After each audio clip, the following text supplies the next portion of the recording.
Welcome back, y'all. Anderson Emerald here. We're talking about the NCAA. The NCAA is in full swing. The men's 60-meter dash is specifically what I'm talking about today. I'll maybe at the end talk about a couple other results on the sprints and hurdle side and jumps as well. But man, NCAA men's 60-meter dash, it's actually a lot better than you think. It's a lot better than 2024, and I want to kind of highlight some of the guys who are the top names right now, and some of the guys who still are probably going to step things up a little bit, and then also some guys who have yet to run. So let's dive in. Let's talk about this men's 60-meter dash in the NCAA. Right now, the top guy, Barnabas Agur from William Carey, 6.52 seconds, which he ran actually a couple weeks ago. Yeah, January 11th. So he ran that early on, and he is from NAIA. All right, we're not talking about the NCAA. We're talking about NAIA. So he's not even going to be competing at the NCAA championships, and he is leading the NCAA right now. And 6.52 is nothing to slouch at. That's not 6'6". That's a good performance from a guy, again, who's not like a high-profile name. He originally from Ghana, moved over to the United States to compete at William Carey. So I like this guy. And next year he's probably going to be in the NCAA. But 6.52, very strong mark. He's ahead of all these top guys. Next up, we have Wanya McCoy from Florida. Now, Wanya McCoy, he has been one of the more high-profile NCAA athletes over the past few years. Of course, he represents Bahamas. He was at the Olympic Games, but this past weekend, he dropped 6.53 seconds at the Corky Classic. You also have Max Thomas from USC. He dropped 6.53 seconds as well, and that was up in Spokane, Washington. So two guys, Wanya McCoy, I think at the NCAA's last year, he actually finished in 4th place. So really, again, Wanya McCoy is one of the more consistent NCAA athletes. His personal best in his 60 is 6. That's his personal best. So that's actually kind of crazy. I didn't realize that's his personal best. I do know that he's more 200 runner in a sense. That's what I kind of equate him as. I also think he has a lot of chops in the 400, some untapped potential there.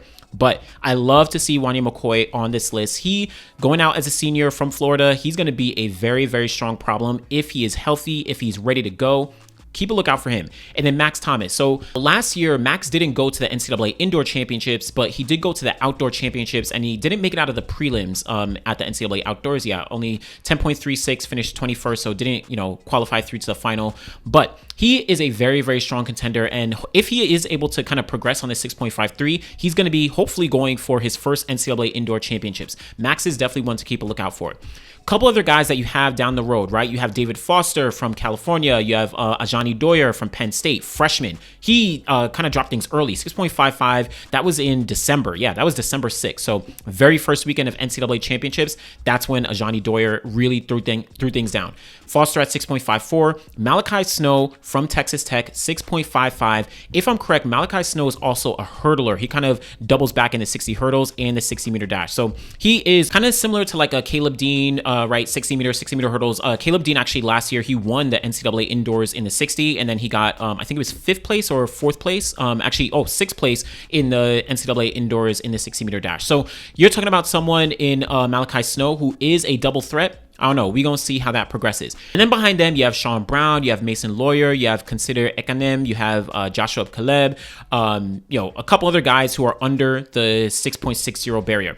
And this is kind of what I wanted to highlight, where you have a few guys who are not in the NCAA. Like I said, Barnabas Agur competes for William Carey. That's in NAIA. You have David Nyamafaria. Apologize for the pronunciation. I know he competes for Zimbabwe, but New Mexico Junior College, that's junior college. I think Alaska Anchorage is Division D2. So yeah, Alaska Anchorage D2. So you're not going to see someone like Joshua Caleb. So a couple of these guys are not in the NCAA, but overall, the depth that we're seeing in the NCAA men's 60-meter dash right now is very, very high quality. You're talking about 12 guys at this point in the year who have run sub 6.60 seconds. 12 athletes. That is much better than what we saw last year. Last year in the NCAA, and I'm pulling up World Athletics, can't pull it from TFERS, but same time period from the same weekend, January 21st, 2024, same thing in 2025. So just last year at the same time, we actually, in the world, first of all, we only had 11 guys who had run, 12 guys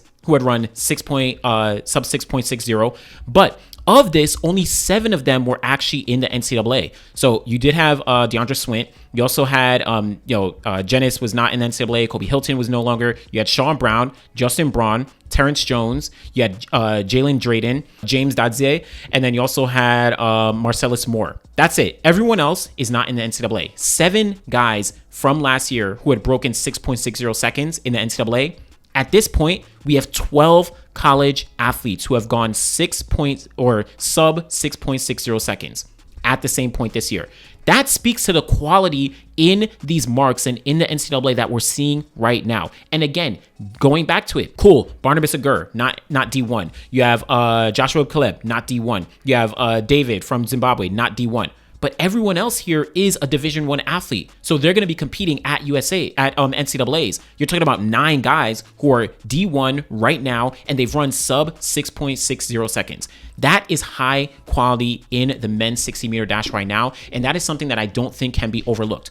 On top of that, take a look at the declared athletes for the NCAA championships last year. Of course, Terrence Jones, he's already, went pro, so he's not competing at Texas Tech anymore. He, of course, has that 6.49. But then look at the rest of the guys. Yes, DeAndre Swint, right? 6.51, 6.51. Kalen Walker, he got second place at NCAAs last year. All the way down the line, 6.59. This is declared going to the NCAA championships in 2024. So if you're telling me that we have 12 guys total, 9 of them who are D1, who have already run sub 6.60 seconds, most likely going to be competing at NCAAs, this is going to be a very, very competitive year, and we're only 3 weeks into the season. On top of that, just looking at the previous year of the 60-meter dash in the NCAA, and this is the entire 2024 season. So from January all the way to March 2024, you had, 22 guys who had run sub 6.60 seconds in the NCAA last year, all year. Right? We're only in the 3rd week of January of 2025, and there's 12 guys who had run sub 6.60 seconds. Last year, there's 22 guys. So only 10 more for the entire year of 2024 than what has already occurred in 2025. This is something that I really do think highlights, again, the quality, the depth, and how everyone is really going to be stepping things up despite not having Terrence Jones, the NCAA record holder, right? Despite having some of these seniors graduating from the NCAA last year and not going to be competing this year. Everyone is still in the hunt. And guess what? We don't even have Kalen Walker yet. Kalen Walker, he didn't open up his season yet. We don't even have Favre Ashe, right? He just transferred for Oregon. He didn't even open up his season yet. You don't have someone like Travis Williams from USC. He actually competed at the NCAAs last year, and in the NCAA indoor final, he ended up getting 5th place in that final. So you're talking about some guys who still either haven't opened up, like Kalen Walker or Favre Ashe, or someone like Travis Williams, who still is probably going to be ramping things up and getting a little bit better. This is what I like to see from these guys.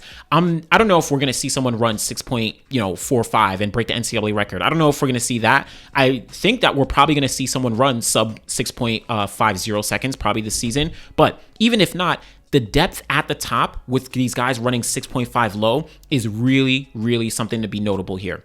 So definitely just wanted to highlight the men's 60-meter dash. Go check out Citius Mag. I wrote a kind of quick article about the current state of the men's 60-meter dash after just 3 weeks here. Definitely go check that out. I do want to give a quick shout out to some of the other performances that we've seen in the NCAA so far. Carly Makararu competes for Zimbabwe and Kentucky, 20.48. Really strong performances. Ahmad Robinson, I already did a video about him and his 300. You have a lot of guys who are kind of stepping things up. Shout out to Johnny Brackens Jr., I think. He second place at the NCAAs last year. He already opened up with 7.49. So listen, NCAAs is heating up, and just want to show some love to the men's 60-meter dash, as this is going to be hot in 2025.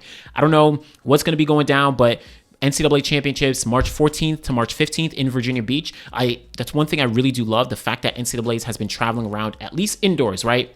There were years that we saw it at the University of Arkansas, at Randall Tyson. We've seen that Texas A&M when they built their new track, I think in 2009 was their first time they had that track. But then it started to rotate a bit. I think we saw it down at Idaho, I think 2012 NCAA championships. We saw it in Birmingham. We saw it, last year in Boston. And now we're getting a chance to see it down in Virginia Beach. Going to be super, super exciting, really dope. So let me know what you think about the men's 60-meter dash. Do you think that we're going to see somebody maybe not only get into like the 6.4 6.4 range, but potentially even break the NCAA record, that 6.45? Or do you think we're going to see a lot of guys remain in that 6.5 range, but really clustered up in that 6.5 low range and make it a very, very competitive NCAA season? Let me know what you think. Be sure to like the video, helps me out. Be sure to subscribe to the channel if you haven't already. Again, that really, really helps me out, but always appreciate y'all. Thanks for watching.